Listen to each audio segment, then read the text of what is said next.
মানুহবিলাক কি যাৰ ঘৰত সমস্যা আছে, যাৰ হাজবেণ্ড গুৱাহাটীত ডক্টৰ, যাৰ হাজবেণ্ড গুৱাহাটীত ইঞ্জিনিয়াৰ, কিবা কিবি, তেওঁলোকক প্ৰিমিয়াম দিবৰ কাৰণে আমি এই পোষ্টবিলাক ক্ৰিয়েট কৰি ৰাখিছোঁ। এইটো কথা এইকাৰণে কৈছোঁ যে বিয়া বাৰু বহুতৰ হোৱা নাই, সেইকাৰণে সকলোৱে চাই ল'ব যে this will not be premium for days to come. সেইকাৰণে পোষ্টক বিয়া নকৰাই ভাল, মানুহ এজনক বিয়া কৰাটো বেছি ইম্পৰ্টেণ্ট হ'ব। ভুল কৈছো নেকি মই?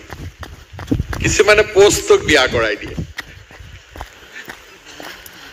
গতিকে পোষ্টক বিয়া কৰাব নালাগে, মানুহজনক বিয়া কৰাব লাগে, যিজন মানুহ মোৰ জীৱনৰ ভাল সংগী হ'ব পাৰে। আৰু যোনে বিয়া কৰালে কৰালে আৰু বোলে ছাৰে কৈছে কাৰণে নতুনকৈ ভাবো বুলি ভাবিব নালাগে।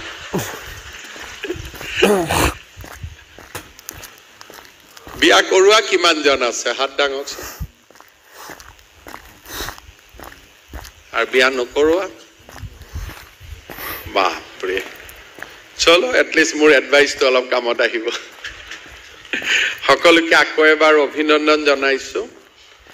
আজি আমি ইয়াত য'ত বহিছো তাৰ ক্ৰেডিট কাৰ? আমাৰ দেউতা মা। দেউতা মা সকলৰ কাৰণে আজি আমি এইখিনি আহি পাইছো।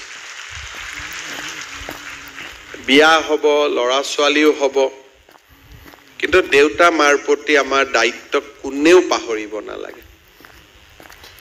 They do not expect anything. তেওঁলোকক একো নালাগেও, বাট তেওঁলোকে যাতে কেতিয়াও ফিল নকৰে যে মোৰ ল'ৰাজনে বা মোৰ ছোৱালীজনীয়ে মই যি আশা কৰিছিলোঁ সেই আশাখিনি নিৰাশাত পৰিণত কৰিলে।